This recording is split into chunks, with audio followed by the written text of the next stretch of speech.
Your life is already a 3-act story. You have the rise to meteoric fame. Mike Posner. Mike Posner. Breakthrough Artist of the Year award. Then you have the crash. My career had plummeted. I had a hit and my career plummeted. And then you have the rebirth. One of Spotify's top 10 most streamed songs of all time. Mike Posner is enjoying sweet success. At the time, it was scary. The fame, the adoration, the money.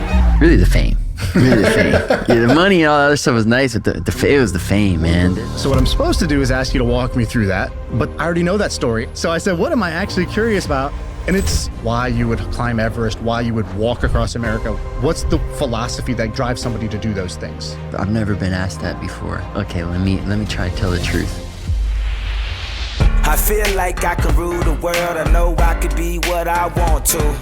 I put my all in it like no days off. On the road, let's I want travel, to ask you about some things back when we were at Duke. So for people who are listening who don't know this, me and Mike actually were at Duke at the same time, same year, freshman class. I remember hearing stories that there's a white boy rapper in the dorm next door, and we were like, who is he trying to make it? Whatever.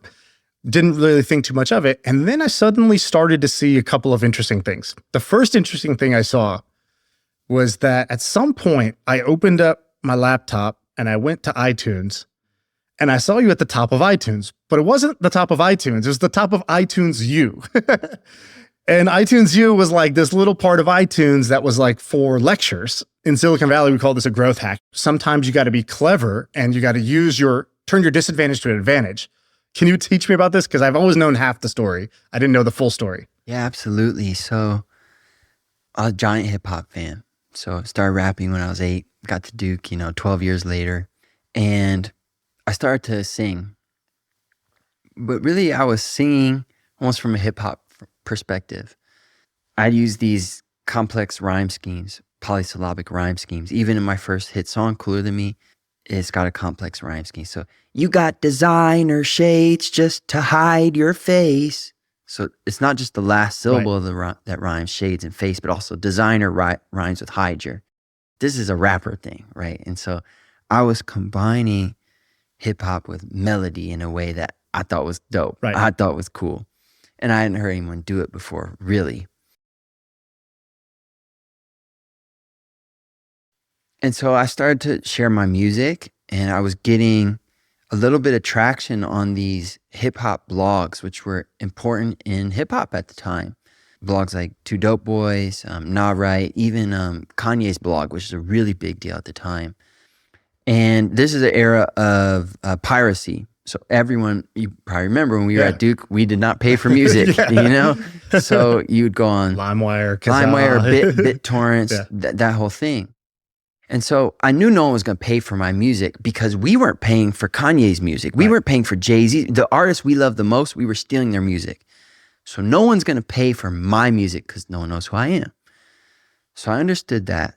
And I understood it was important. I was on these hip hop blogs. But then I was kind of a shy kid and I was really into my music. So I'd always stay in, and then my friends would come back. They'd stumble into my room drunk, interrupt my song, and push them out, and this whole thing. And one day I go to this kid's room down the hall named Xander. He was a really cool kid, and seemed to have a more robust social life than I did. And there's only cool Xanders. I've never met a not cool Xander. Yeah, exactly, dude. So, and so he said to me, hey, Posner, at the party last night, they played your song and all the sorority girls knew the words. I said, what, really? Yeah, that's mind you, I've been making music 12 years now. That's never happened. He goes, yeah. And dude, they played it twice. They played it twice in a row and everyone sang the words. So then I said, wow, okay. The next day, my mom calls and she says in passing, by the way, I really like that song you made, Cooler Than Me. I don't know how she heard it. Her, friend sent her, it was my MySpace at the time. So I said, okay, that's kind of peculiar. It's on the hip hop blogs. The sorority girls like it and my mom likes it. The next day, my friend Big Shaan calls, who I came up with in Detroit. And he had gotten a record deal with Kanye. He's a rapper from Detroit and a dear friend of mine. And he said, I love Cooler Than Me. He goes, I think that could be a hit song. I said, hold on. If Shaan, Mom, and the sorority girls all like the same song, something's going on here that never happened before. Because I've been making music 12 years and nobody seemed to particularly give a fuck besides me, including my mom, right? Always supportive and loving. She, you know, pay for music lessons, supportive, but never told me she liked one of my songs. I'm 20 years old. I'm like, wow. So I realized the way these hip hop blogs work was you'd go on the site, there'd be a blog entry with your song, and then you had to do some kind of right clicking, and there was always these weird links that would throw you off into some sketchy websites, and you had to click the right thing and then save, you know, file as, and that's how you download the song. But it was really convoluted and hidden behind advertisements. And I just realized that these sorority girls were never going to do that. They were never going to, they're never going to go to these hip hop blogs. And if, you know, snowball chance in hell they wouldn't ever be able to download the song. So I realized, you know, iTunes was just starting to come out and it was this safe place you could get music. And so I knew I needed to get my music there. But then I had this other rub that I alluded to earlier, which is no one's going to pay for it. So I need it to be free like it is on the blogs, but I need to be on iTunes. And then I saw iTunesU. So iTunesU was this section of iTunes that was set up for professors to post their lectures. And if you weren't there, you went to a different school, you could listen to this professor's lecture, and it was supposed to be purely educational, and the cost was free for everything on iTunesU. There was no charge. It was an educational arm of iTunes. So I said, I got to get my music there. Now, this is where life, capital L, comes in. I'm from Southfield, Michigan. It's a suburb of Detroit. I was born in Detroit. I moved to Southfield when I was 2 years old. I grew up there. Lived there till I'm 18. I go to Duke University. I do some searching and I find out who's in charge of iTunesU for Duke. So if you're a Duke professor and you want to post your lecture, how do you get up there? I find out it's a man named Todd Stabley. I cold email Todd. Remember you could type in any name in the directory, you could get the email. So I get Todd's email, I cold email him, and we do a phone call. He gives me his number, and his number is the same area code as mine. Hey man, you got 248 area? He goes, yeah. He goes, I'm from Southfield, Michigan. Where are you from? I said, come on. You know, so I get the goosebumps still to this day. I said, look, this is what I'm trying to do. I'm a student artist, and I'm going to share my album, you know, and I want to put on iTunesU. He goes, oh yeah, man, you're from Southfield, you're a student, we could put on iTunesU, no problem. Life set that up for me, man. So I got my music onto iTunes, and you just search on iTunes like any other thing, but when my album came up, the price was free. Any other music out cost $1, 99 cents, whatever it was. Mine was free. And so then I got busy on Facebook. I created a Facebook event, and there was a link to that album. And I activated all my communities. So I was from Michigan, and a lot of my friends went to different colleges across the country, including Michigan State. Gosh, friends at Northwestern, friends at, you know, Marquette, friends, you know, just wherever they went. And then my friend, I was in a fraternity, and there were we had pledges. So these older guys would do mean things, these pledges, make them like do, you know, 1,000 push-ups or whatever. I said, look, you guys are going to do something for me. You're going to send... Pause the push-ups. You're going to send the invitation to this Facebook event to everyone in your Facebook network, every single person. And there's a way, I had a protocol, 5 steps, and you could send it out. And all of you are going to change your profile picture to my album cover. And all my friends, they all changed their profile picture to my album cover. And my friends did the same thing. My fraternity brothers, they all did the same thing. So all their friends that were at different schools, they sent it out. And then here's the last thing is the music was good, right? So if the music wasn't good, none of this shit matters. Right. And my music wasn't always good. like I said, I'm 20. I started when I was 8. So it's 12 years making songs, a lot of songs to get to that one song where my mom likes it, right? And Shaan likes it. So this iTunesU thing, yeah, was a thing that was pivotal for me, pivotal. And so from there, pretty much every college in the US was listening to Mike Posner that year. And it started off small. There'd be, 50 people, and I'd get a show at Dayton, Ohio. Or I'd go to Dayton, Ohio. I'd be booked to play at some bar. At colleges, there's always a hustler guy Right. that throws the parties, and so those guys would book me. They'd say, Posner, come play Friday night And are you even getting paid to do these at the time, or? at the start, $500. So I'd go, my boy Pat Klein became my manager later. He booked me at Dayton, Ohio, and I go there, and there's 25 to 50 people. I do my set, and they know every word to my song. A month later, he booked me to come back, and there'd be 300 people there. Every word to my song. And so I just started to expand like that. And the iTunesU was a really great hack. I've never heard that story. That's amazing story. So because what you did then, you kind of stacked these, right? So you did that, then you started doing the shows, which normally, correct me if I'm wrong, normally you did it backwards, right? So like it seems like normally you'd have a label, they would get you set up with the tours. You were kind of underground. So you, if I remember correctly, because you already had tours and fans, then when record labels were interested, you're like, yo, I'm de-risked. I'm more de-risked than the average artist, because look at this. Like I'm already playing shows with real fans all around the country. Mm-hmm. And I remember being at Duke, and we would hear like, dude, this dude flies out every weekend. It just does a show at a different college and flies back and like takes his test. Like, Yeah. That's what you were doing. We're doing 2 or 3, man. It got crazy. Yeah, I would do 2 or 3. Except that senior year I had set up, so I had all my classes Tuesday, Wednesday, Thursday. I'd leave Thursday night, rip Thursday night, Friday night, Saturday night. I get 3 checks, come back, have a bunch of cash, go to the bank, put in the bank, come back in my house, just dirty, filthy house. Like go to class again. It was just insane. Doing homework on the planes, like it was insane. Insane.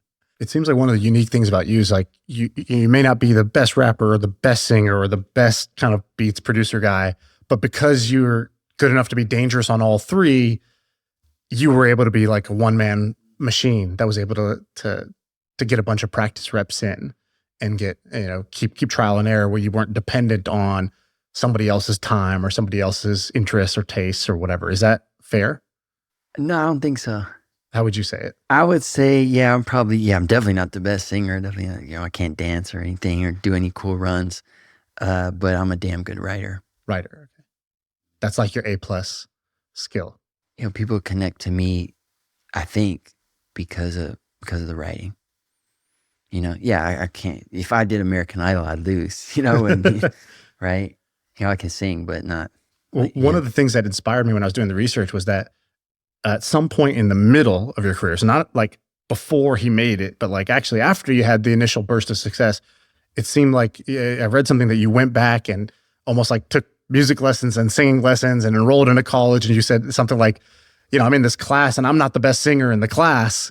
I'm supposed to be this, I'm supposed to be this guy who's the star, right? They all want to be artists. I actually even have the credentials, but I thought that was kind of an amazing, humbling move to just, of course, why wouldn't I dedicate myself to the craft? Can you talk a little about that? There was something in that resonated with me because I think that's unusual. Yeah, well, there's two things in that. One, I think it speaks to the point I just made, where there are these people. At that time in my career, I was in a cold spot, so I said, hey, let me use this time to get better at my skills.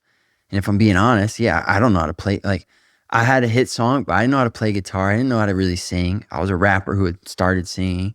I didn't know how to play piano. So why don't I learn some of those things? And I remember I was it was kind of like a campfire kind of situation, and that guy Psy was there.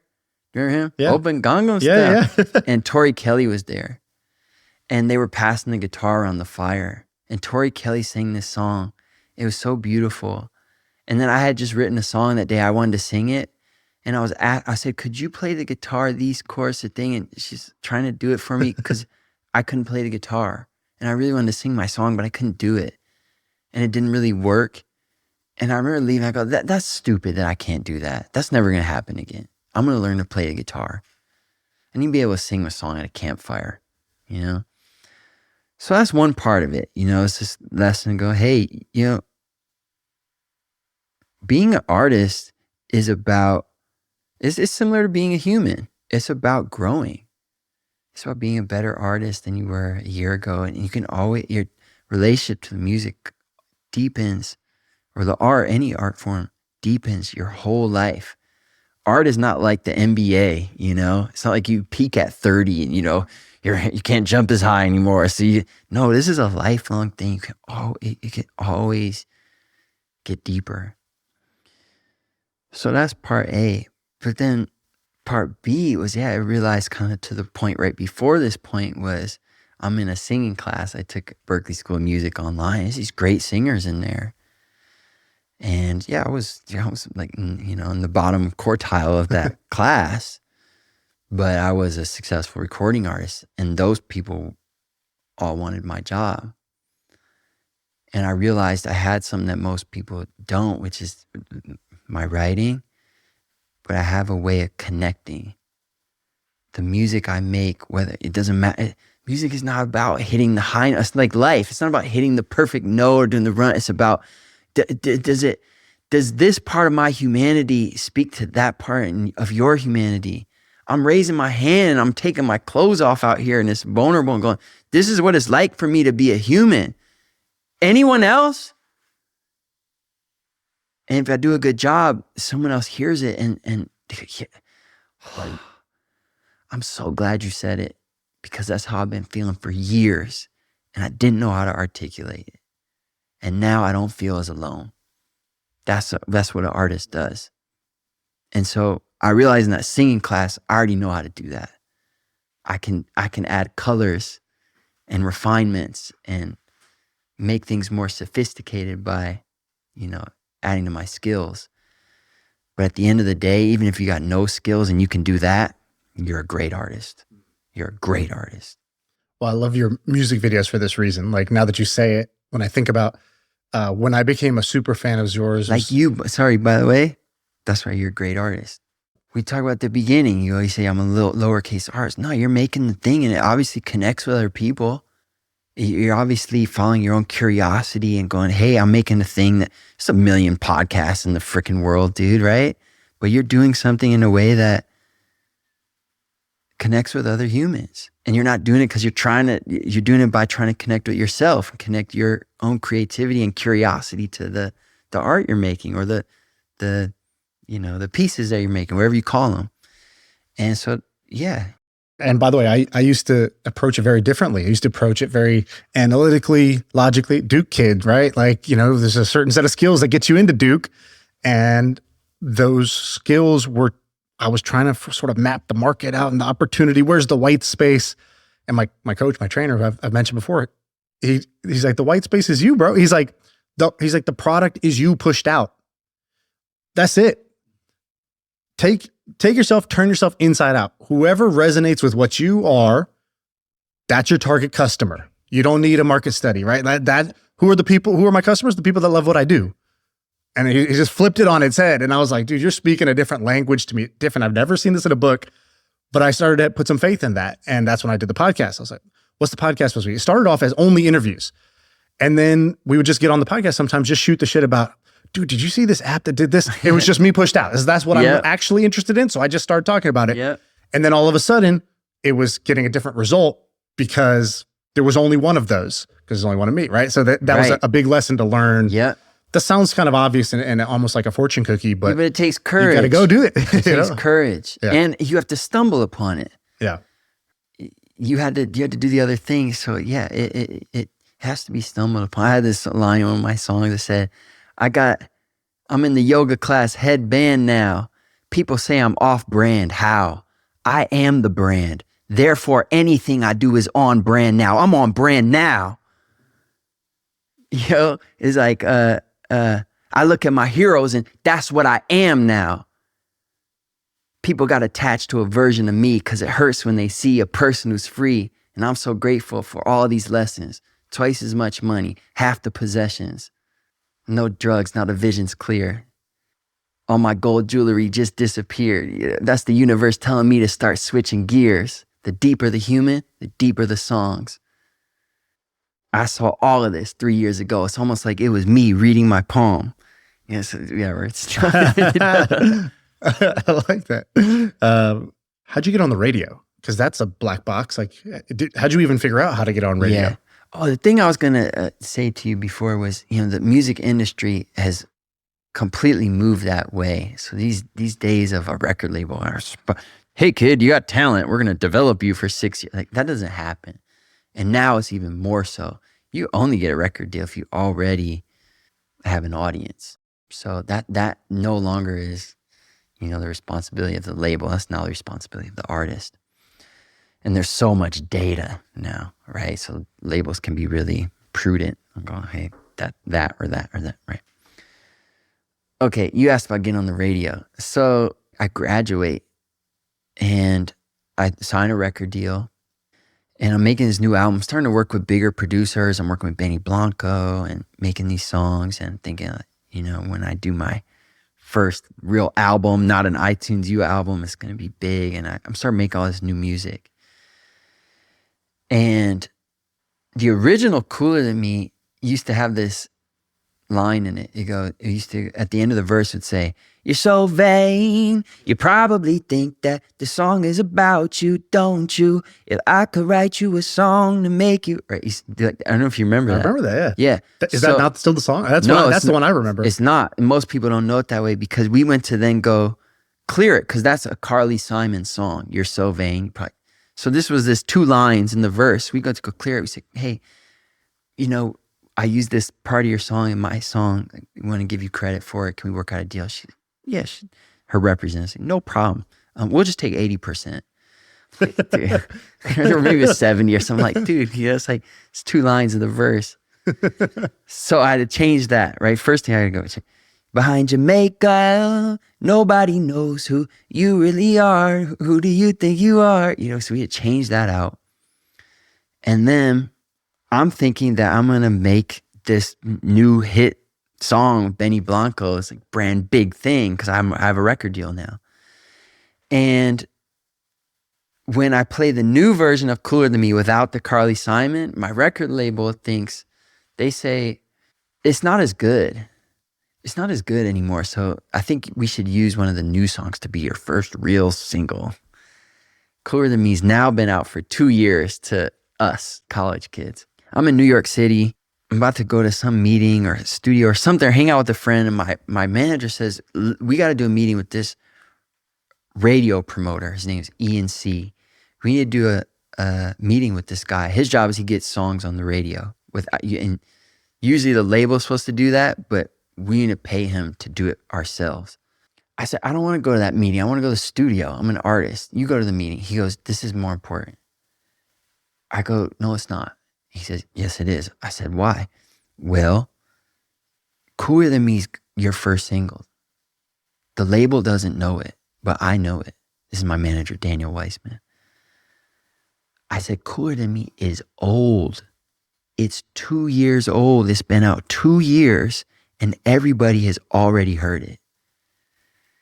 We're on the sidewalk in New York City. He looks me in the eye. He goes, nobody has heard it.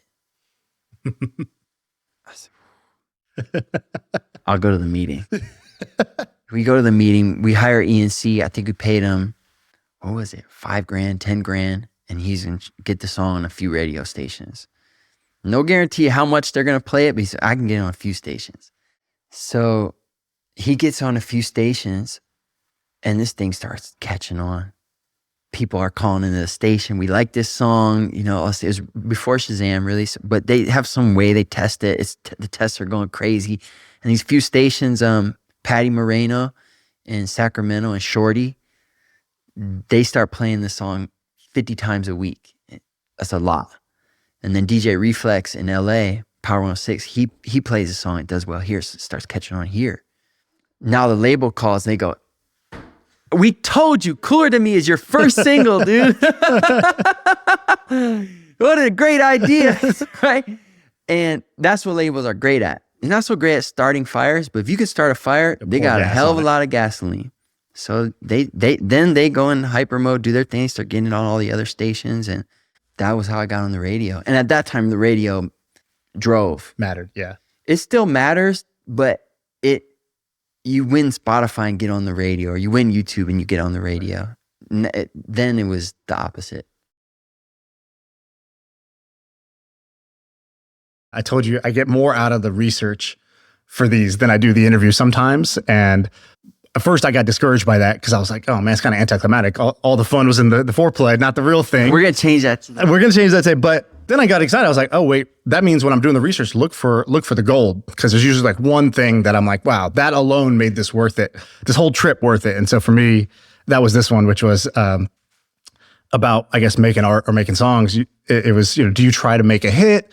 Do you try to think about what the audience wants? And the quote was, I just do what's cool to me, and sometimes the whole world agrees. I like that. Can you talk about that a little bit, like where that mindset comes from? That's a good question, because I could talk about that mindset really easily, but you asked me something different, which is where does that come from? And that I've never been asked that before, so we're off to a good start. That's an answer I give other people. When artists are struggling, I tell them, your job is to make the thing that you think is beautiful. Period. That's it. Don't do what I think is beautiful, or you, or your manager, or your fans. That's it. So that's an answer I give to others. And now you're asking me a question about my answer. The root. So, okay, let me try to tell the truth, or find what's true for me. In part, it comes from messing it up, undoubtedly. I experienced a lot of success in my early 20s, and I got addicted to it. The fame, the adoration, the money, really the fame. Really the fame.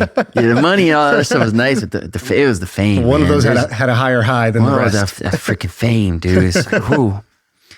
And so I can remember trying to replicate the success I had from my first hit song, which is a song, Cooler Than Me. If I could write you a song to make you fall in love, that song. And I just wanted that feeling. I wanted to be that guy that everyone was looking at.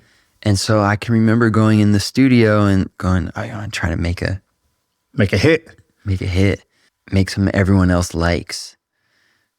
And whenever I tried to create from that vantage point, the only thing I succeeded in making was something I hated. And sometimes I think, wow, even if I don't like it, maybe everyone else will. It kind of checks all the boxes. It's the right BPM. It's got a catchy melody and a cool lyric. It doesn't really meet my standards for my aesthetics, what I think is beautiful, but who cares what I think? Like, this is about me being famous. Right. And of course, if you don't like it, nobody's gonna like it. It's like, you went from a guaranteed audience of 1 to 0 to start. Yeah, man. And I think life, or God, I believe in God. Sometimes I just call it life. So I'll use those interchangeably in this interview. It's life with a capital L. I thank God that it never gave me success with one of those, because it wanted me to learn that very lesson that I could teach to others. But gosh, could you imagine if one of those things I didn't really like got really popular? Whew, that would have been even worse. Right. Mm-hmm. You'd have been trapped on that path. I'd still be doing interviews about that song now, still be singing that song at my shows now. Right. The original plan for this episode was, your life is already a 3-act story. So from a podcaster point of view, this is easy. You have the come up, you have the rise to meteoric fame, everything that everybody wants. You're a pop star, you're on stage, shirts off, everybody's crazy about you, you're the man. Then you have the crash, and then you have the rebirth, right? So your story's already like that. And so what I'm supposed to do is ask you to walk me through that. But then I have to do what's honest for me too, which is, I already know that story and I like that story. I don't really want to talk. I'll ask you some questions about it, but I kind of already know that. So it wouldn't be honest for me to ask you that, because I wouldn't be curious. Cool. I already know it. Great, man. So I said, what am I actually curious about? And I was like, I wanted to know that. Like, hey, you said something that resonated with me, which is, my job is not to make a hit. It's to make something that's cool to me, and sometimes the world agrees. So that was the first place I want to start. The second one is, I'm not a musician, but I'd like to, I'm maybe like a lowercase a artist. I write, I have a podcast. I do things No, like you're that. an artist. Capital Oh, A. thank you. Some exist now out of that used to just be an idea in your head. You're an artist. All right, you heard it here first. Mike Posner Yeah. thinks I'm an artist. There we go. Absolutely. The thing that's been most helpful for me when I write is exactly that. So if somebody asks me, how do you write something great? How do you write something that goes viral? And the best thing I ever read was sit down and write one true sentence. One true sentence. And that just became like a calling card for me. It was like, oh, I know where to start now. Let me sit down and try to write one honest sentence. And that's surprisingly hard because the honest sentence is usually something vulnerable. And if I look at your hit songs, so if you look at, I took a pill in Ibiza, the one true sentence right at the beginning is, I took a pill in Ibiza to, show Avicii I was cool. Or in your new song, it's something like, there's a part of me underneath the part that I let people see. That part is the good part. Exactly. Oh my God. Yeah. And I love that. Underneath the part that I let other people see, that is the good part. And I was like, man, he's really good at the one true sentence. Is that a technique you use at all? Like honesty to write the song or to bake the core of the song? Yeah, there's an adage in studios gets thrown around, and more so in Nashville and LA, where they say, don't try to write a good song, write a true song, and then it'll be good automatically. My music, listen, when I was 13, I was a rapper already. I started rapping when I was 8, but when I was around 13, I was starting to consider creating a stage name.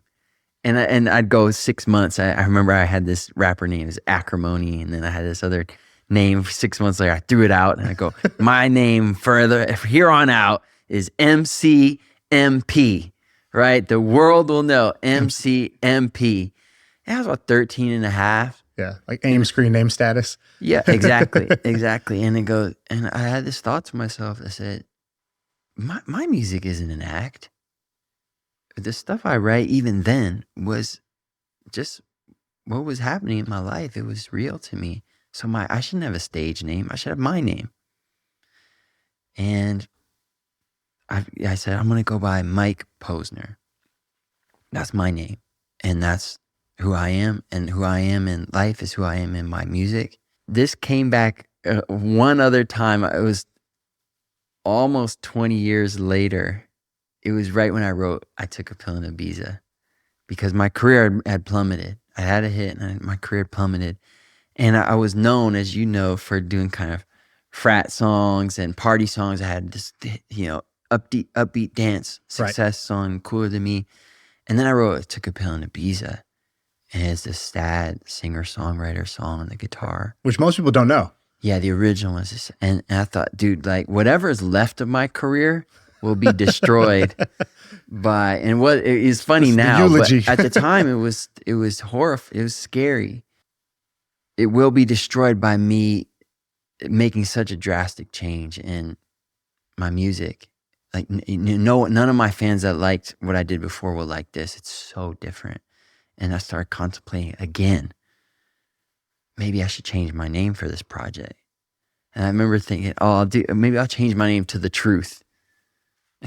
It's like, no, the truth is your name is Mike Posner. And so I quickly got my head out of my ass on that one again and went, hey, this is my story. And the 3X story you talk about, is I've owned it for better, for worse, or tried to. Yeah. Do you look for that moment where you're like, I'm almost so scared to put this out. I got to change my act name. It's so, this goes to a certain place where it's not safe. Have you now learned to look at that signal and be like, maybe there's something here if I'm feeling that? Yeah, absolutely. And yeah, a huge barometer of something I should be writing is that, I really don't want to write this. This moment was so painful. Like, I don't want to talk about it. I don't want to think about it. So yeah, that it's not the only, it's not to say the converse is not true, which is the only thing that should be written is something that causes you great pain. That's not true. But often that is an entry point that is worth examining. Right. Absolutely. We had Tim Ferriss on the podcast and I asked him a question. I said, Tim, my one honest question, I was like, I'm supposed to ask you about 4-Hour Workweek, but I read it already. I said, the thing I really want to know is how do you decide what's next? Because I knew he was kind of thinking about what's next. And I know that whenever Tim Ferriss is trying to do something, he's methodical. He doesn't just you think he doesn't just do it. He's got like a way he's gonna do it. That's right. And I was like, I kind of just hop to the next thing. Like, how do you figure out the next thing? And he goes, well, I create a menu of options. And he's like, and on that menu, I make sure I leave room for the weirdest option. I go, the weirdest option? Why are you going to do it? He's like, I'm not necessarily going to do it. He goes, I treat like the weirdest idea of what I could do next.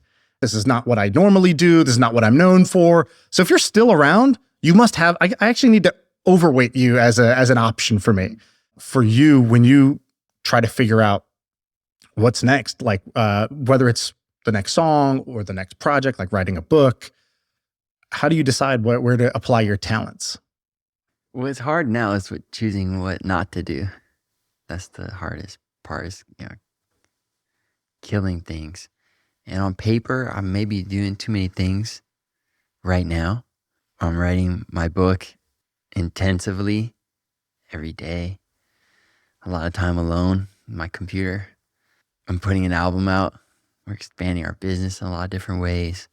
So on paper, if I was making the menu, I go, cross two of them out, right, dude. Right. But your question was, how do you decide? And the same internal compass that I use in the micro when I'm creating, when I'm writing a sentence in my book, and I go, that word is not quite right. No, not that. And then, boom, that one. It's an internal knowing. It's a feeling. So that's it. Mark Twain said the difference between the almost right word and the right word is the difference between lightning bug and the lightning bolt, right? Is that the truth, right? Yeah. Has it happened in your songs? Oh, yeah. Like, is there a song today that we all know that almost was Florida? Took a pill in Sacramento. Yeah, it didn't have the same ring to it. But he just kept trying to make it work. This doesn't hit. No.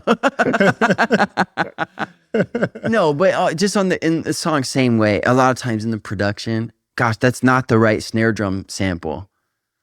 We'll work for an hour, go through every off the sounds, and that's the one. You just know. There's a quote that Rick Rubin has that I love, which he says, the best way to serve your audience is to ignore them. Meaning to not try to reverse engineer what they might want or what they might like, or what they might just make what you want or what you like. And that is the best way to serve them. You know, when you hear something, you're like, oh, that's probably the truth. I think I just heard the truth. Okay, now the rest of my life is coming to grips with that truth. I don't need to search for the answer. I got the answer. Yeah. It's just a question of how long I'm going to deny myself, how many roundabout ways I'm going to avoid facing the answer. Now I know the answer. Has that been easy for you, kind of back to that first question about like making what you want? Music is pretty easy now. And honestly, taking care of my finances has been a big part of that. What do you mean by that? I'm financially secure. I don't need to make another dollar from my music again.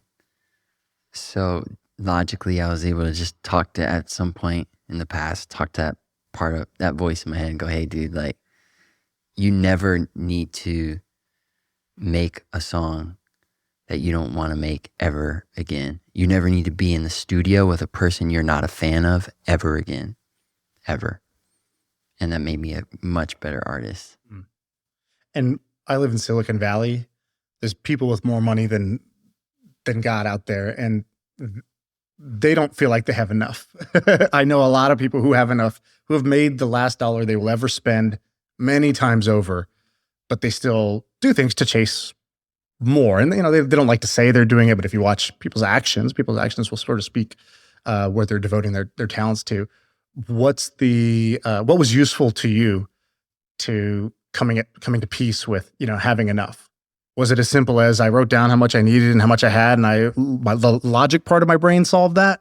Or was it a different part of you that got peace with the money side of your life?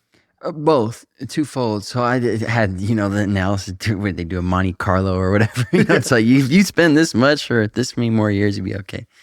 So that was... Like a money manager did that for you? Or yes, that was part of it, right? Just knowing, hey, I'm okay. You got to shift at some point, right? Because when you're coming up, you say yes to everything. You know what opportunity is going to work. And then when you get successful, you have too many opportunities. You got to learn to say no. There's paradigm shifts along the journey. And so that was one of them. That's the logical part. And then the illogical part, or the spiritual part, is realizing what true wealth or abundance or success is. To me, it's my definition. True success or wealth is health. It's the ability to have joy in a present moment. If you can do that, you're a wealthy person. And if you're grateful for what you have, you're wealthy. There's a perception in the business world, which is that the chip on your shoulder serves you. I know investors that will invest specifically in people they know are kind of like sort of damaged, semi-screwed up, but they know that gives them this sort of psychopathic, drive. And when somebody's really happy, I know people who don't want to invest in somebody who's super at peace because the returns might not be there. I don't know if I believe that. Do you think that the best art comes from, people who are in a happy place, or the people who have that pain? Do you think that the best success comes from the people who have that big chip on their shoulder, or not? What's your take on that? I can't answer in terms of where to invest your money. I don't really know that much about that stuff. But what I can speak to is architecting a more beautiful life. I don't have a perfect life, but it's a hell of a lot more perfect than it was 5 years ago, right?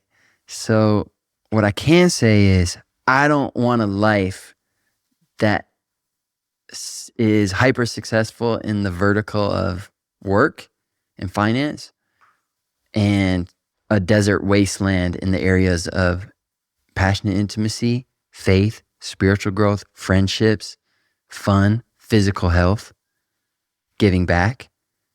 Right? So I believe the way I look at my life, and I do measure this, is work and mission is but one vertical. And the thing I screwed up in my 20s is I thought if I crushed it so hard in this vertical, meaning I got all the fame, all the money, that I thought the points would carry over. I thought, I can not show up, to Thanksgiving and not return my mother's phone call because she knows I'm busy. I'm pop star Mike Posner, right? I can not, see my friends or ghost them for months on end. They understand I'm pop star Mike Posner, Grammy nominated Mike Posner, international superstar. I can never go on dates and just have one night stands after my shows for years on end and never develop emotional intimacy or the capacity to communicate on an intimate level or vulnerable level with another human being because I'm international superstar, Grammy nominated Mike Posner. I can never give back with my time or not so much with my money either because I'm international. And what you get is just a life that isn't that good. Winning the game of life is played on all these different verticals. And some of them require different skill sets that you won't find in the work vertical. It's not going to help you be a good husband. It's not going to help you be a good father. I have a mission, right? So it's not saying abandon this for the other. It's how do you do it all in balance? How do you have everything? That's what I'm interested in. That's what I'm building in my life. I'm doing the best job of it I've ever done. Am I perfect? No. But boy, am I proud of myself. There's a great clip on YouTube of Jim Carrey when he gets some award. And he goes up on stage and he gave almost the same speech you gave. He's like, and he's like, this is my second Emmy. I used to be. The Golden Globes. A Golden Globe. He's like, I was probably subtly plagiarizing that in my rant. It reminded me of it. It was great. I was one-time Golden Globe winner, Jim Carrey. And tonight, I'm 2 times. And he's like, and when I go to bed at night, I will dream about being 3 times. And he has the great quote, which is, I wish the whole world could be rich and famous so they would know that that's not the answer. Yeah.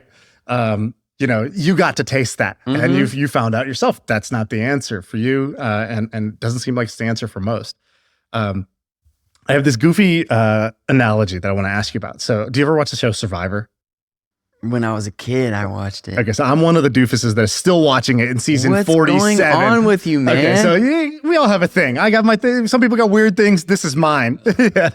I want to go on Survivor someday. That's part of my angle here.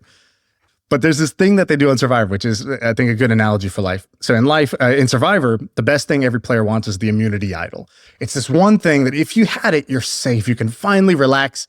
You've got the one thing that everybody wants. And that's been the case for many years. Recently, they made a twist. They call it the beware idol, which is basically you pick it up and it says, beware, this comes with some disadvantages. And the player has the opportunity. They can just put it down. They don't have to take any of the disadvantages. So far, 100% of players, not a single player has ever put it down. Even though it says on the label, beware, this thing has disadvantages that come with it that will hurt you in this game. And every player can't resist, they take it. And I was thinking about, I was watching Survivor, I was prepping for this podcast, and I was like, I think fame is the beware advantage of life. It's the thing that well said. We all think we want the money, the fame, the love of others. And it could say it on the label, beware. People who become pop stars when they're young, those aren't the happiest people, but we would all take it over again, right? And so there's something to that. And I actually was curious, like, for you, if you could go back, if there was the next Mike Posner, he's 21 years old, and you get 15 minutes in a room with him just like this, and you could tell him anything.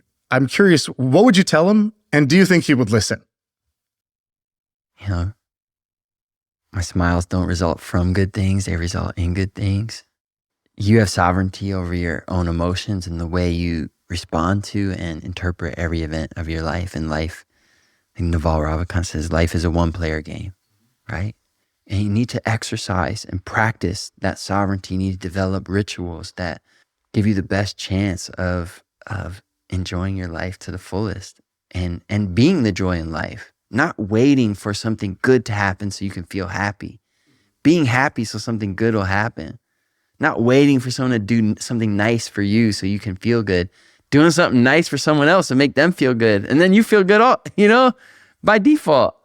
So I didn't have a handle on any of that stuff when I was 21. I saw a great example of that from you, which was, I think you missed a flight or you were delayed on a flight or something like that. And I love this example because it's so relatable. Everybody's been in this moment where it's travel stressful, and then travel often feels out of your control, whether it's a flight delay or you miss your connection or whatever it is. And there's the common cliche reaction to that. And we actually all kind of have that reaction, but it's not always the response. Yeah. Can you tell that story? Because I think that example absolutely. it stood out to me. Not everybody's going to relate to being a pop star or making great music, but this was something everybody can relate to. So I'd love if you could share this one. I've been told in recording studios so many times, the lyric that I'm trying to write isn't relatable. Hey, Mike, you can't put that in a song because no one will relate to it. Yeah, nobody else took a pill in Ibiza to show Avicii they were cool. That was just me. But everybody's done something that wasn't true to themselves to try to gain the attention of someone else.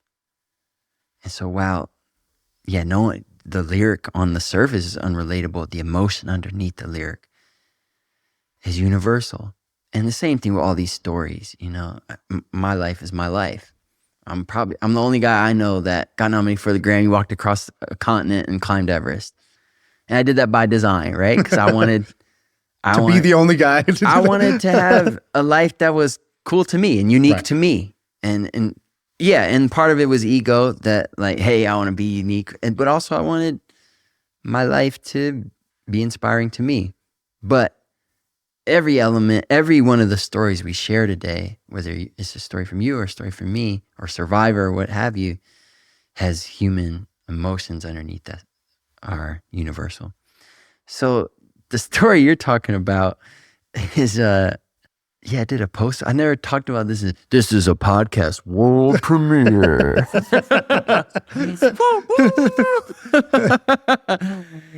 I had this horrible travel day, man. The day before wasn't good, and I didn't sleep. And I woke up early, and we had to drive 3 hours to the airport.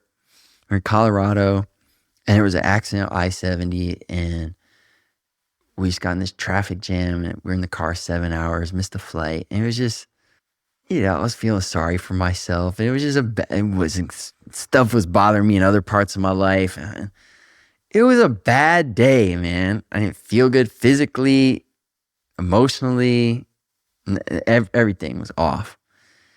And I remembered that I was on a Zoom call at a Tony Robbins conference about time and scheduling efficiency. And in one of the breakout sessions, one of the other participants said, when you're having a bad day, ask yourself, what could I do to make this a great day? And it flashed back in my head while I was in that car. I said, well, this is a bad day. Check. Right. we got the first part. Right. I said, what can I do to make this a great day? And I said, okay, if I could use the fact that I'm having a bad day to do something nice for others, that would be a really cool thing. That would make me proud of myself.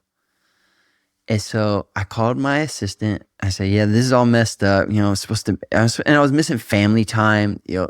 I get only so many days with my family every year, my mom, my sister, and I was missing one of them. And I was just bummed out. I go, look, so we get to spend the night in Denver tonight. Can you find me a place where I can just go volunteer? Not with money, actually show up, go serve. And Stacy, she's amazing. She found me I forgot the name of the establishment, but it was set up for people that were getting off of drugs, and they could live there, and they could have a house, roof over their head, and some meals while they find a job and they get some training. And I just show up to, serve food.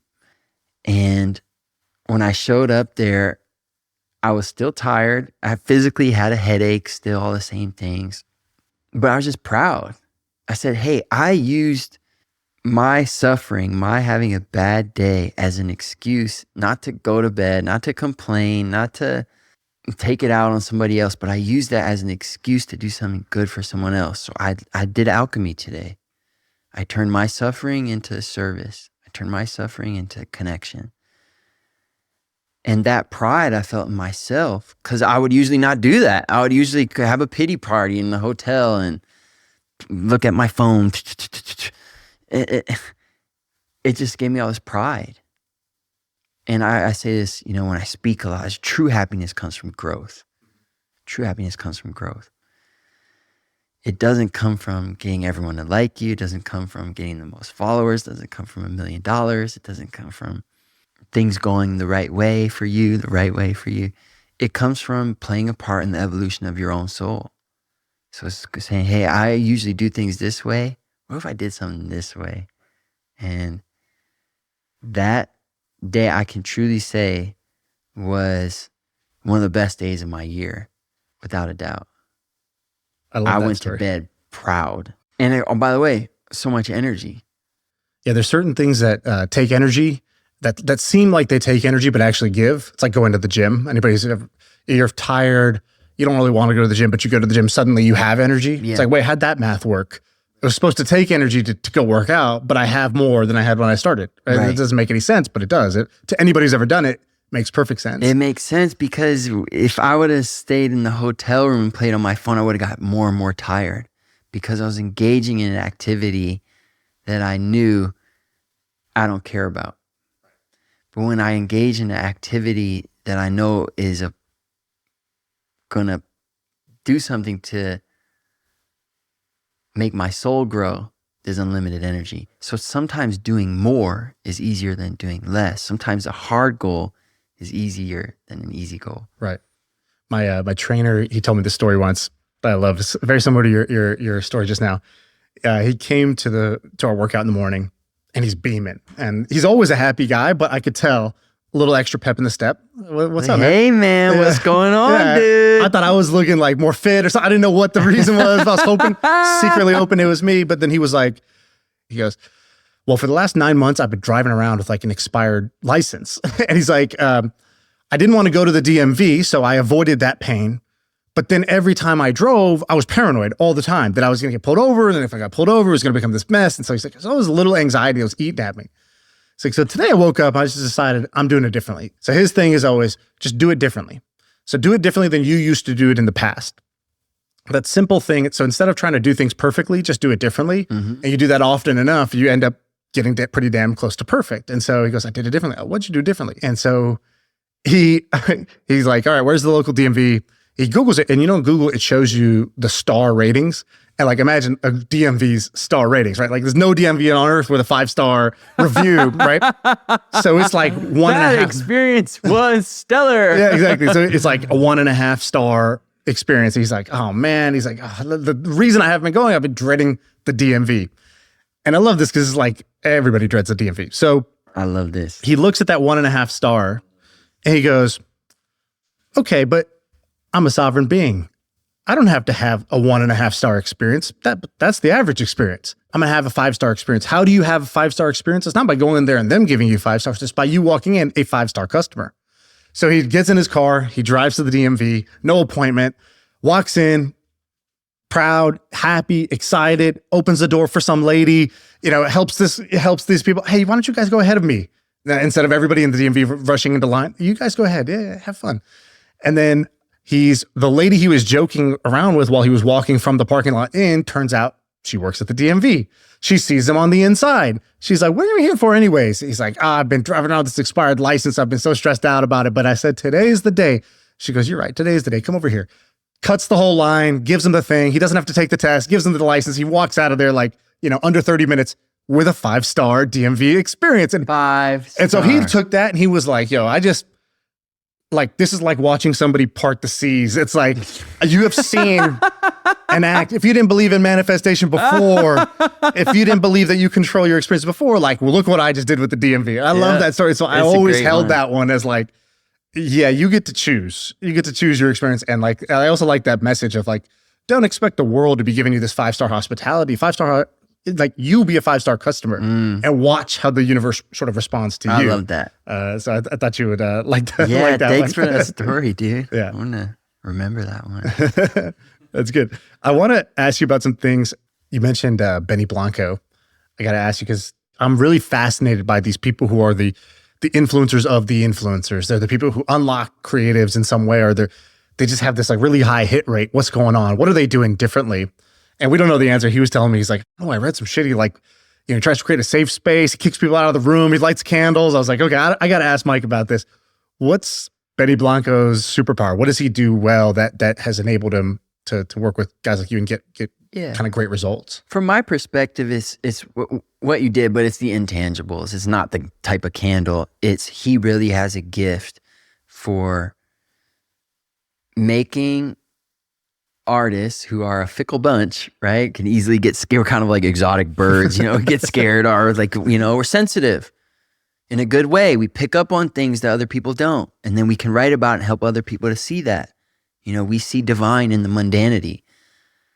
But as a result, we can feel someone's energy. A lot of artists could go, yo, if that dude is weird, like it's hard for us to write a song if there's a weird dude in the room or, So he's a master at, creating the physical space, but he knows how to get the best out of the best people in the world. You have people like that in your life, I'm sure, whether it's family or friends that, gosh, you just feel comfortable around them. So he has a gift for that.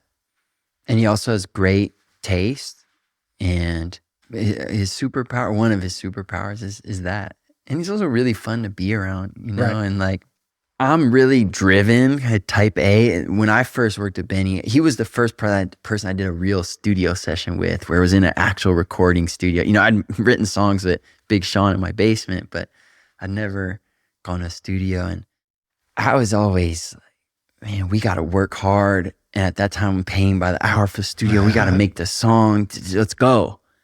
And he was the first guy who goes, dude, it doesn't matter if we make a song today. Let's just be. And the song will come out.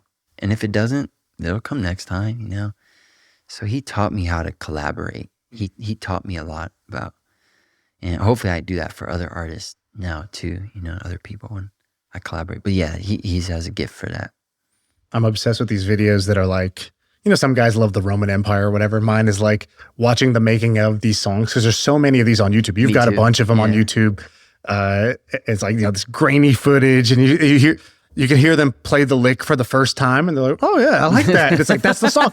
And you almost want to reach to the screen and be like, that's it. That's the song that we're all going to love. You just don't realize you just did it. There's one of Benny and Ed Sheeran, I think, in a tour bus where he's like writing Love Yourself or something like that. And they're just messing around. It was the same sort of vibe where he's like sitting there cross-legged, barefoot. And he's like Yeah. And it's not, it didn't seem like there's a lot of stress around like, what is the answer? It was more just like, oh, that'd be fun. Oh, I like that, and he was just playful with it, which allowed them to play and be like, you should go and fuck you, or something. They're like, yeah, that's great. That's a great line. And it's like, wasn't the appropriate line, but it was the like fun line. And because it got there, the song got there. I'm pretty fascinated by those. One of the things that I heard that Ed Sheeran said that I thought was pretty interesting. Yeah, there's some documentary about him on Apple TV Plus, but he goes, it's almost like a superstition. He said, I believe that rooms have songs. Rooms and instruments have songs, because to write his album, he wouldn't just like go to a studio. He would rent a farmhouse or some like cool, inspiring space, and he would build a mobile studio there, which was 85% as good as the best studio, but the house would get like double the inspiration for him, or the comfort for him and the band. I thought that was very interesting. The trade-off between, efficiency or, picture perfect audio versus creative inspiration. What do you do with your environment to like get the most creative version of you? Very similar, So first of all, I love to work in immersions like that. I have a studio, in here, and I mostly record myself when I'm home. So my whole career, the same as when I was in the dorm room. The mic's a little better now, but I have a laptop, nice mic, plugged in a nice pre, and I hit record on the laptop. I sing until I mess up. I hit stop. I engineer the thing myself. That way I can record whenever I want. I don't need another person. I don't have to wait for someone else to come over. But I love to work in immersions, similar to what you just described with Ed, which is that's when the most stuff happens. Hey, we're going to take a bunch of talented people. We're going to go to a nice place that's divorced from our normal duties, and we're just going to live and breathe this art for a week or 2 weeks. Then we're going to basically work till we die. And then we take a couple weeks off and we come back and do it again. I like to work like that. Is that where some of your songs have come out of, like a setup like that? My songs come from all over, so that's my personal favorite way to do it. But it's not about what I like. It's, the songs coming through. So I got to get, so I've written songs on airplanes. I've written songs here, I've written songs in the morning, written songs at night, written songs starting with piano licks, written songs starting with lyrics, written songs starting with melody. So pretty much every different way. Hey, by the way, we having fun? I'm having fun. Where are we measuring up to your research, dude? It's higher because that's what I. You gave me that iTunesU. I'm better in real life. That iTunesU story was amazing. That's like, everybody's got their favorite dish. That's my favorite dish. It's a combination of like the serendipity of things working out for somebody 10 years in the making.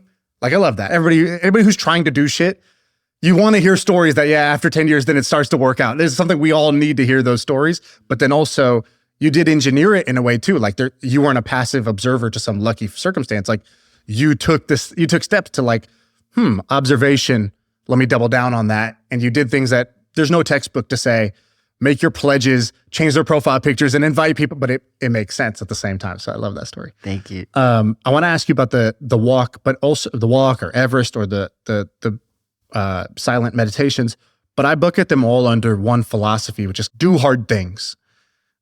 Is that the right description of your philosophy? Why you would climb Everest? Why you would walk across America? What's the philosophy that drives somebody to do those things? Yeah, they were large examples of the airport day gone wrong, going to volunteer, saying, my life is maybe too easy right now, and that's why it doesn't feel right. So I'm going to make a harder goal. I'm going to make my life harder, but then paradoxically, my life feels easier when I'm doing the harder thing.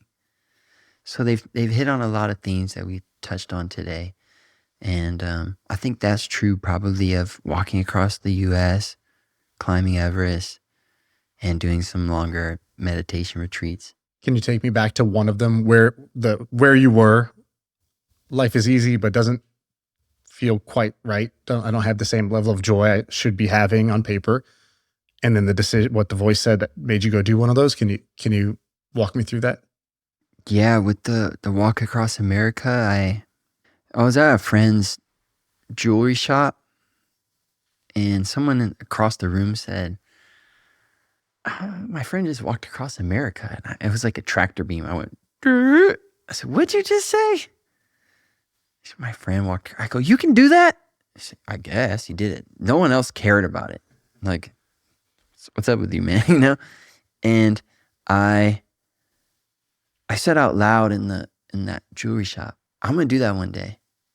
I don't think I said, I want to do that one day. And the sentence lingered in the jewelry shop like a fart no one wanted to claim. And everyone just sort of went back to whatever they were talking about before I said it. Fast forward 4 or 5 years later, my father dies from brain cancer. And I think about 6 months after that, my assistant at the time, Nick, comes to pick me up, take me to a studio session that day. And he said, hey man, Avicii's dead. Avicii is a friend of mine that I worked with in the music studio. I worked with him a few weeks before. He said, Avicii's dead. I go, don't fuck with me, man. He said, I'm not fucking with you. Avicii's dead. I said, I can't believe this. And I get in his car, he drives in the studio, and I keep saying, I can't believe this. And while I'm saying I can't believe this out loud, there's one thought going through my head that I can't make stop. It's, I have to walk across America. I have to walk across America. I have to walk across America. I have to walk across America. And it was this proximity of death saying, hey, dude, you see that man that gave you your life? The one that you look just like? He's dead. That's what's going to happen to you. You see that other man who does the same job as you? You guys do the same. You do concerts. You're in the studio with him last week. He's dead. That's what's going to happen to you. Maybe not in the same way, but this is a return trip. Another couple weeks pass. I'm in this shitty little guest house that I'm renting in West Hollywood, bouncing around studios, trying to make my next hit. And my friend Willie calls me. And he goes, hey, Mike, I got bad news. One of our best friends that we grew up with, his name was Ronnie. He goes, hey, Ronnie's dead. Oh, shit, man. And I just realized, dude, I'm going to die. Before I die, I want to live the life that I actually wanted to live. And I wasn't doing it. I was living the life that I thought my manager thought I should live. Truly. I was living the life that I was 30 years old, living the life that 20-year-old me had set up. And it was pain. I walked across America because I was in pain. And I wanted to figure out a different way. When you were doing it, did you, like a lot of times the reason I do something isn't the thing I get out in a great way. Yeah. Right. I go in for one reason and I come out with, it's like going to Chuck E. Cheese to play the games. You get all these prizes at the end that you didn't even realize that's how the tickets work. What were the prizes you got at the end of that? Found a part of myself that was so much stronger than I ever knew was even there. Not only found a part of myself, unleashed a part of myself that I previously didn't know was there. Dude, I got bit by a poisonous rattlesnake. I spent 3 nights in the ICU. I got airlifted. I got told by dispatch I might not live. I got told by doctors it might take me 8 months to heal. I got, told by other doctors I might lose my foot. It's just like, and I did a crazy thing, dude. I went back. I kept going. Everyone expected me to quit probably because the old me was such a bitch. I was like, my whole life was about me and everything, me being comfortable. And so, like, I'm going to do the opposite. I'm going to be a 5-star walker. Right. We'll do it different. I'm going to do it different. I'm not going to use this injury as an excuse to do less. I'm going to use it as an excuse to do more. And yeah, I get to do podcasts and talk about it. And this thing is on my Wikipedia page. And the real trophies that you ask is I became someone new. And that part of me is, it is so different having an inkling you're strong versus knowing you're strong because you were strong. And I was strong in a way I hadn't been before. That's amazing. I think that there's this concept of misogi. Have you heard of this? We've talked about it on the pod before.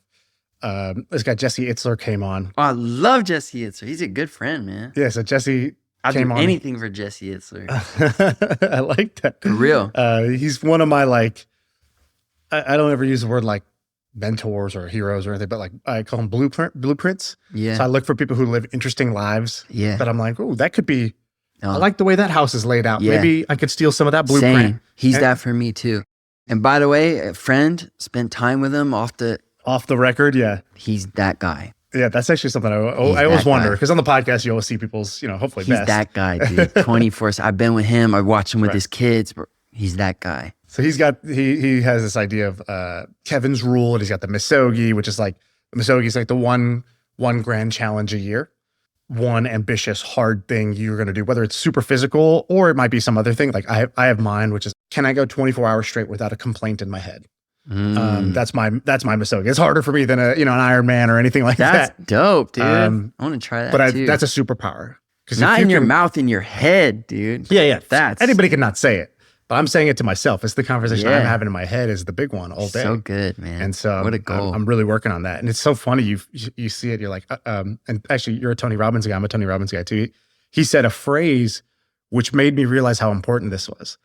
He says he goes on some trip and he meets some guy in India or whatever. And the guy goes, asked him something about suffering. And he's like, I'm Tony Robbins. Like, I don't know if you know this, but suffering isn't what usually people describe me as. Like, I'm thriving, I'm powerful, I'm successful, all these things. He's like, didn't say that to him, but that was the internal feeling was like, what you mean suffering?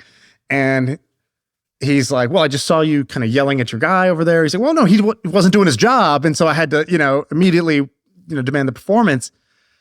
And the guy brought to his awareness, like, man, there are so many of these little moments every day where you're losing your state, this beautiful state that you're in, and then it goes away. And he said, how cheap is your happiness? Like, how little of inconvenience does it take? If I spill this water on this desk right now, do you lose that beautiful state or you stay in it? Because if you lose it, then that was cheap, man. That was so easy to knock you out of that. And I heard that, and that was like, ooh, it's a thing I want. And when I look at your story about like the things you wanted in your 20s, the success, the fame, the money, the love of everybody, like those are the things all of us want at least in our 20s, is often their whole lives. And a big part of life seems to be just figuring out, what are you supposed to actually want? I wanted this, I achieved this. Oh shit, worst case scenario, I realized I didn't even want the right thing in the first place. I played a game that was rigged for me to lose. So, some of your story reminds me of that philosophy that has served me well. It's so well said. And I believe the person that Tony was talking to was Krishnaji. Yeah. And so Krishnaji and his wife, Preetnaji, are these amazing and they teach that there's only two kinds of states: beautiful states and suffering states.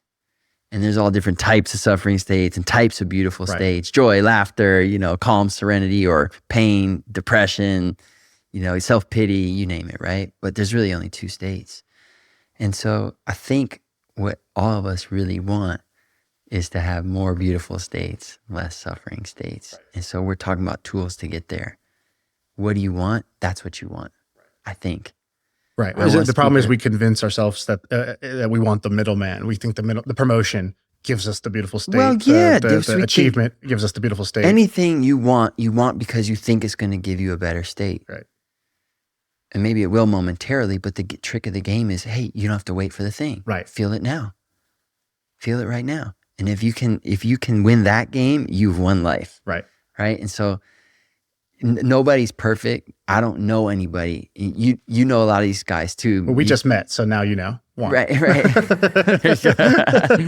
But like you, we get to spend time with a lot of these teachers and gurus. So I haven't met one yet that's 100% in a beautiful state. But we can work more towards there. And we need external goals. So that's a lot of my message. Hey, set a goal that actually inspires you. That's Viktor Frankl, Man's Search for Meaning. You need something in the future you're looking forward to. It's important. At the same time, you need to be winning this internal game of, hey, that's my goal, but how do I want to feel as I'm going after it? No, that's a different kind of goal that interweaves with your external goal. And most people forget to set that one. And they lose life. They might win on the vertical axis, or they might win on the horizontal axis, but they lose on the depth, the vertical axis. So that's it, man. Thank you for bringing that story. That's a great reminder. And that's it. That's all we're trying to do, man. And so any of these like tips or tools or stories or, it's all to win that game. Right. Yeah. Well, listen, man, I appreciate you inviting me out to your house and appreciate you doing this. Thank you, bro. That's been great. Great It fun. has been great. Peace. I feel like I can rule the world. I know I could be what I want to. I put my all in it like no days off. On the road, let's travel, never looking back.